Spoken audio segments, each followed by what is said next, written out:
So Kevin, coming back to you then, what was the original problem or opportunity that led Region Skåne to pursue digital pathology, and now at scale as well? So, with the start of the implementation, or like the philosophy behind the implementation of digital pathology, there was some thought about a business case. Okay, yeah. And a part of the business case was that the pathologists and their competence isn't sufficient for the future demands. Okay. So that's the most important. Yeah. When we were working with digital pathology, we saw also the opportunities of like rerouting specimens. Right. And use our laboratories in a new way that wasn't explored before. We send things to each other and back and forth and so on. But now we can send them and they stay at the place and they come back digital. So that was also one of the major. Yeah, of course. I think there's that initial like telepathology aspect, which became incredibly evident over COVID. But obviously, you guys were well ahead of the curve. Yes, I think that was the big motivation for most labs to move when they saw the advantages of remote reporting and sharing cases, right? Kevin, I'm aware that you went digital here in the spring of 2019. Could you list through the advantages of going digital here? So I would say it's a challenge, but I also see it as an advantage because going digital exposes the system for a lot of feedback and negative feedback on what's experienced as a digital problem. Okay.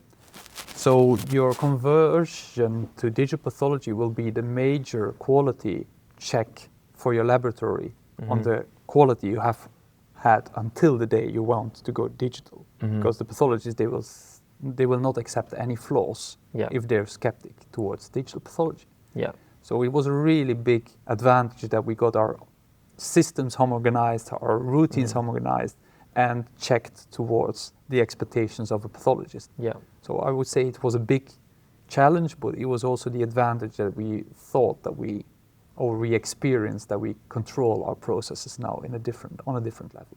Okay. And to really list the advantages of going digital, there's the remote reporting, there's sharing slides and second opinions. What else could you add to that list?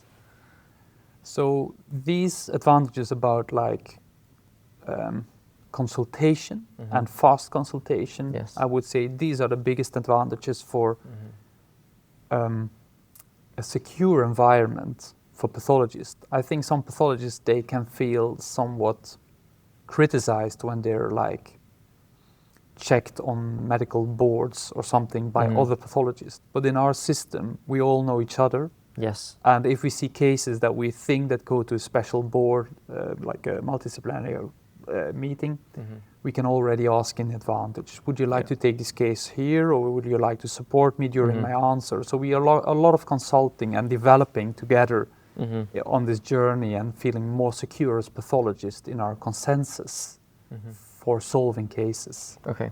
And so it was I enjoyed really that trip and see also that we have like these working groups. You just toss in your question and you have like 2 or 3 super specialists that can react. Yeah, okay. Yeah, so very good. And, a very basic thing that I think all labs are trying to improve is turnaround time. How did turnaround time change with digital pathology here? So we had a good effect on our turnaround time.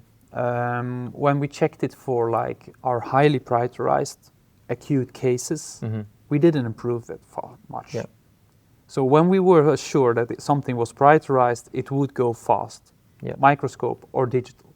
But the interesting part when we checked our statistics was that our time to final report, so a report that would be used for a tumor board with a molecular expression, that was really sharpened from 3 weeks to 10 days, that the oncologist could really already make a decision on care. And that was for me like the most important, that a patient in need of a clinical decision will have it really fast with all the technique we have to offer, from microscopy to molecular genetics. Great. Pathology. So we've spoken a little bit about, clinician satisfaction there with the remote reporting and turnaround time, and something I'm going to speak about later with your colleague Josephine is the value of patient safety here, and the advantages of digital pathology there that support that. But what about workload and overtime for both the pathologist and the histotechnician? So this is quite an important thing, and it's really important always when you think about your employees. Yes. You want them to feel well and to work just the hours we had agreed on their contracts. Yeah. And we did some other things than just pathology. We try to staff well, and we have a well-staffed unit or units. But the most important part was that the sorting and of all the cases and the cases being available digital worked in such a way that we don't have regional or like local differences anymore. So if we have a bottleneck in one of our laboratories for some reason, we can either to direct the specimens to another laboratory, so they won't go in overtime because of a local bottleneck. Yeah. And it is the same for the pathologists. If we see that there is a bottleneck on the diagnostic side, we can ask the other centers to support diagnostics. So we have much better control on overtime, and I don't think we have been working officially overtime during the last 3 years. Okay, all right, a massive achievement. That's really fascinating, actually, and I wanted to. There's this kind of stereotype in our domain that the Scandinavians have got it right, and they got it right early with digital pathology as well. Do you think there's any reason for that the Scandinavians are ahead with this technology? Well, I think there's always an interest in the Nordics to ask things that aren't there. Okay. Yeah. So there's quite like a technical interest for improvement. Yeah. And the technical interest for improvement is always from a patient perspective. It has to be population based and well thought. Then there is also the other aspect within the Nordic countries where we work with a strong public sector and public caregivers that are organized on a broad scale. So if we're interested and our management is interested, they have an opportunity and a capacity to show that they believe in something also with resources. Yes. And then they coordinate it into the system. Okay. So that's I think that's a main issue or like an advantage in the Nordic countries when we are starting these kind of big technological steps forward. Yeah. And this is a really kind of big picture conversation we're talking about here, but where do you think Region Skåne sits on the spectrum of digitization globally? Would you say that you're well ahead, or would you say you're elsewhere? So if I look at my to-do list with all the dreams about the future that even more automated, I always think that we could do better. Okay. But when we look at the world around us, we often are compared like you're a forerunner. Yeah. You already have implemented, you're always slide free. So I would think that we are quite ahead, but I don't think we're so long ahead that this success cannot be repeated at any other place. When the intent is there, normally you will be at our level within a year. Yeah. So that's quite interesting. It's not a big step to take as an organization. Okay, that's interesting because there's so many laboratories out there that really struggle with this, and I think there's a real lack of knowledge, which perhaps is the biggest barrier to going digital, not knowing how to do it in the first place. We talk a lot about the human contingent or the cost of infrastructure and technologies, but I think the real lack of knowledge plays a big part in that as well. Now, we're really going to get into the depths of AI at Region Skåne later on, and what you're going to be using in the future here, but Right now, I just want to talk about algorithms and the trust that pathologists need to put in those algorithms. I think it's an eventuality that ultimately every laboratory practice will have AI involved in some capacity. But a huge thing that we need to get over as AI develops and we become more accustomed with it is the trust that we put in it. Now, that's not easy for a pathologist that has been using a microscope for, let's say, 15 years of their life, and you bring them onto digital pathology, and now you're asking them to use AI as well. How do you build trust in your pathologists for AI?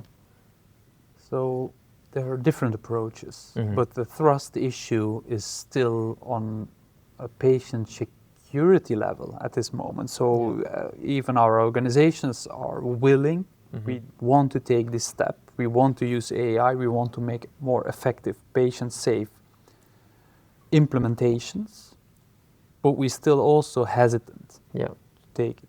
And the regulation is there on a European level. We have the in vitro drug regulation and the MDR regulation to have algorithms in a workflow. There are products on the market. There are products that can be really useful for our workflows already on the market, and there's already competition for this market. Yes. So that's quite interesting. But then in Sweden, the authorities are quite hesitant. Yeah. Because there's a lack of validation or verification of these models on a Swedish level. Yes. So what's it called? Medical Technical Product Board in Sweden, they said we should work together to make us trust in these algorithms through national validation programs. Okay, makes sense, yeah. So these national validation programs, they are really in a first phase. But anyway, the philosophy, for my part, based on this recommendation, is that the caregiver has to take a really big role in the verification of the models. Yes, okay. So more than putting all the responsibility on a single pathologist, the laboratory will have to think almost like a clinical chemistry laboratory and say, well, we validate this as long as we can go, or we verify this technique as long as we can go to ensure that a pathologist has a good product and just has to take stand or take a position in, was this good answer, or just discard the answer and continue manually because of a technical mistake. Yep. So this is my philosophy, and this is, I think, the way to go, that the caregiver will have to test the algorithms on a local level in such a way that we can take responsibility on a bit higher level than the single pathologist. Okay. From a regulation part of this is not the level we are supposed to work, because our algorithms are mainly C level, or they're like support. Yeah. So they are just there to support a pathologist, but with thoughts of a future, with more automated systems, without maybe human involvement, we should already consider these options and possibilities to make the systems already ready for the future. Yeah, all right, great. Well, thank you very much for that really insightful answer. I think that about wraps us up for this section. Lovely to have you on board. Thank you very much. Thank you very much for the interview.